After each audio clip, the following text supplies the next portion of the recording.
마태복음 8장 23절에서 27절입니다. 갈릴리 호수에서 일어난 일입니다. 앞에 18절 보면 예수님이 갈릴리 호수 건너편으로 가자라고 하셨어요. 그래서 예수님과 제자들이 배를 타고 갈릴리 호수를 지나는데 갑자기 바다에 큰 바람이 불고 파도가 치면서 배가 전복될 위기에 처했습니다. 베드로 안드레 다 어부거든요. 이런 어부들이니 이 풍랑이 어떤 위험인지 아니까 다들 놀라서 어찌하나 하는 거예요. 그리고 참고로 갈릴리 호수는 기후변화가 심합니다. 그래서 배를 타고 출발할 때는 파도가 잠잠했다가 조금만 가면 풍랑이 일고, 그래서 갈릴리 호수에서 변을 당한 사람들이 많다고 합니다. 제자들이 예수님을 깨워요. 제자들은 풍랑으로 인해서 무서워가지고 어찌하나 하고 있고, 예수님은 주무시고 있고, 참 예수님의 이 태도도 좀 그렇죠. 주무시고 있더라는 겁니다. 제자들이 예수님을 깨우면서 주여 구원하소서, 우리가 다 죽게 되었습니다. 이 사태를 이야기하는 거죠. 풍랑이 있는 배 안에서 이 배가 요동치는데 예수님이 모르실 리 없는데 예수님이 주무시고 계셨다. 예수님의 그 의도가 있는 겁니다. 26절에 예수님이 하시는 말씀이 어찌하여 무서워하느냐 믿음이 작은 자들아 하시고는 일어나셔서 바람과 바다를 부지셨었어요. 바람아 잠잠하라, 파도야 잠잠하라 하니까 바다가 잔잔하게 됩니다. 사람들 얼마나 놀랐겠습니까? 하는 말이 이 사람이 어떤 사람이기에 바람과 바다도 순종하는가 하는 말을 주고받는 거예요. 여러분은 예수님이 어떠한 사람인 것 같습니까? 지금 배 타고 같이 가는 사람들은 예수님의 제자들입니다.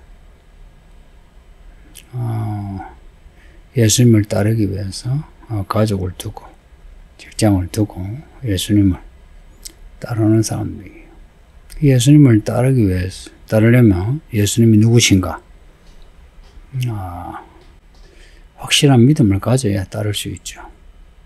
그런 확실한 믿음을 가지고 따랐는데 바다와 바람이 예수님 말씀에 순종하는 거 보고 놀라고 했습니다.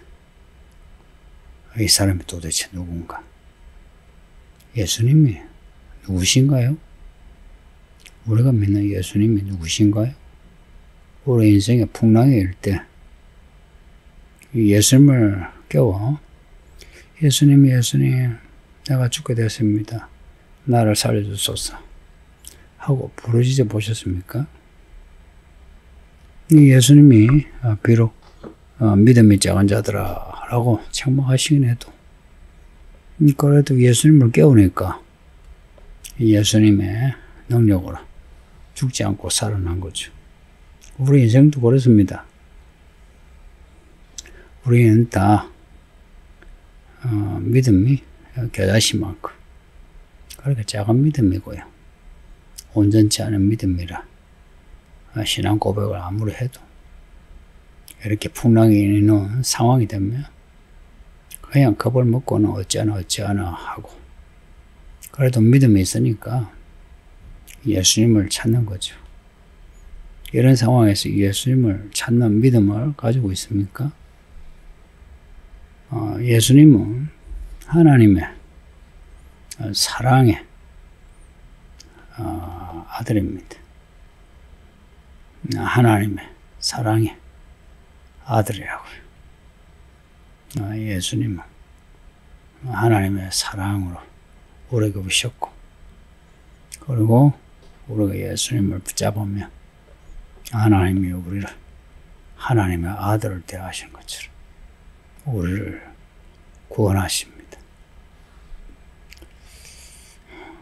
지금 산상복음에서부터 5장, 6장, 7장이 산상복음이고 지금 8장에서 나병 환자, 백부장 하인의 중풍병, 그리고 많은 사람의 병을 고치고 귀신 쫓는 거, 그리고 한 서기관과 제자 중에 한 사람에게 나를 따르라 하시고, 그리고는 바람과 바다를 이렇게 잔잔하게 하시는 내용이 나오는데요.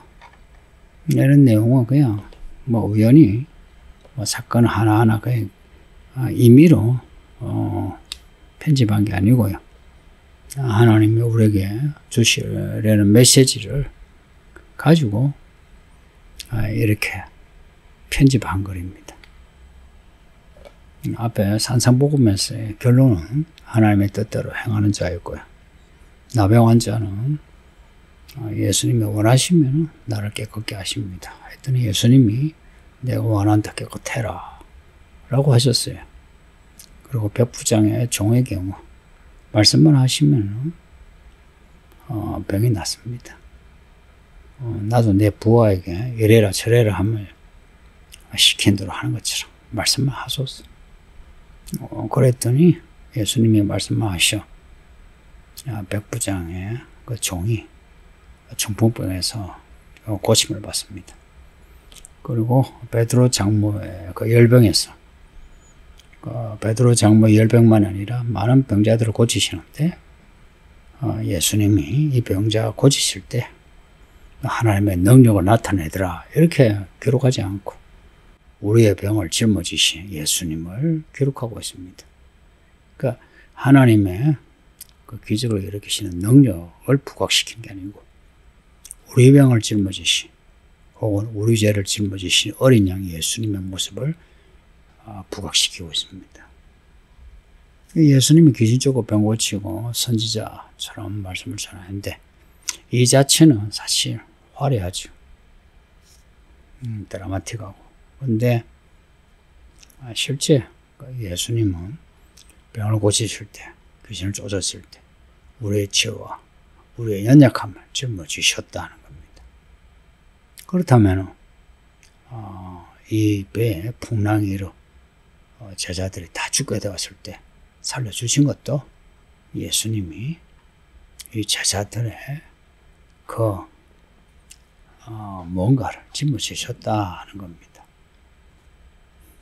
이 흐름은 이야기를 이루고 있습니다. 산상복음, 그 전에도 그렇지만 산상복음부터 이야기하면 산상복음에서부터 그 이야기를 이루고 있습니다. 그러니까 하나님의 뜻대로 행하는 자, 이게 이제 산상복음의 결론인데 그 뒤에 예수님이 원하시면, 예수님이 말씀하시면, 그리고 어린 양, 우리의 병을 짊어지고 온 어린 양, 그리고 집도 없이 하나님의 일을 하시는 예수님, 그리고 갈릴리 호수에서 바다와 파도를 잔잔하게 하시는 예수님.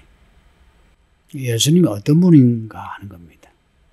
예수님이 누구신가 혹은 어떤 분인가, 그 예수님을 알 때에 예수님을 끝까지 따르게 되는 겁니다.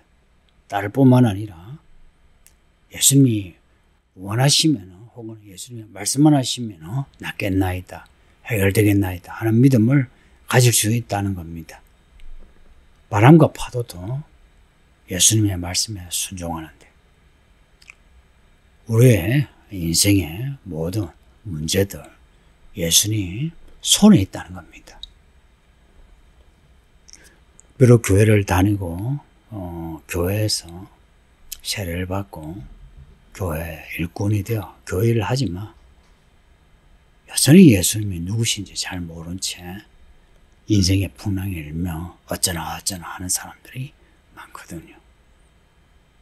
우리 인생에 문제 있을 때 예수님께 나아가서 예수님을 깨우는 겁니다. 예수님이 진짜 주무셨을까? 예, 진짜 주무셨을 수도 있죠. 그러나 예수님이 이때 주무신 거, 의도하신 잠입니다. 제자들의 믿음을 보고자 하는 겁니다. 그 믿음이 있으면 어떻게 되냐? 두려워하지 않는 거예요. 두려워하지 않고 염려하지 않고 예수님을 깨우는 겁니다. 예수님, 우리가 죽게 되었는데 우리를 살려주세요. 예수님이시라면, 예수님이 원하시기만 하면, 예수님이 말씀하시기만 하면 바다와 분명히 잔잔하겠나이다. 이렇게 말하겠죠. 근데 정말 아이러니하게 앞에 나병 환자, 이 부정한 병이죠. 백부장의 종, 부정한 이방인이죠. 이들은 예수님이 원하시며 예수님이 말씀하시며 하고 예수님을 신뢰하고 의지하여 염려하지 않았어요. 두려워하지 않고 예수님 말씀하시면 됩니다. 예수님이 원하시면 됩니다. 이랬어요. 그런데 제자들은 예수님을 따르는 사람이고 예수님께 배운 사람이죠. 이 제자들은 무수가 떨면서 예수님 여기서 주무시면 어떡합니까? 예수님 우리 살려주세요 한다는 겁니다. 앞에 백부장 이야기에서 이런 말씀하셨어요. 동서로부터 많은 사람이 이르러 아브라함과 이삭과 야곱과 함께 천국에 앉으려니와 그 나라의 본 자손들은 바깥 어두운 데 쫓겨나 거기서 울며 이를 갈게 되리라. 이 제자들이 다 유대인이고 본 자손 아닙니까? 이들의 이 두려워하는 이 모습하고 앞에 나병 환자, 중풍병자, 이들이 어떤 두려움과 의심 없이 원하시면 말씀을 하시면 고침을 받습니다 하는 거하고 비교되지 않습니까? 교회 오래 묵은 성도들, 묵으면 묵을수록 어쩌면 그 믿음이 분명해지거나 권세가 있기보다는 의심을 하고 회의를 가지고 미지근하고 아등바등 살아가면서 믿음 없는 사람처럼 보일 때가 있습니다. 이 8장의 이 흐름을 보면서 우리는 나병 환자처럼 백부장의 믿음처럼 예수님 원하시면 말씀하시면 해결할 줄 믿습니다 하고 우리의 믿음대로 해결받기를 바랍니다. 기도합니다. 아버지 하나님 감사합니다. 우리에게 믿음을 주소서. 바람과 바다를 잔잔케 하고 말씀만 하시면 병이 낫고 원하시기만 하면 병이 낫는 예수님의 이 권능을 신뢰하고 의지하여 우리를 위해 십자가 표를 죽으신 그 예수님의 십자가 사랑을 신뢰하여 우리 인생의 문제 있을 때마다 평안한 가운데 예수님께 나아가 구원받게 하옵소서. 우리를 불쌍히 여겨주시기를 도와주세요. 예수님의 이름으로 기도합니다. 아멘.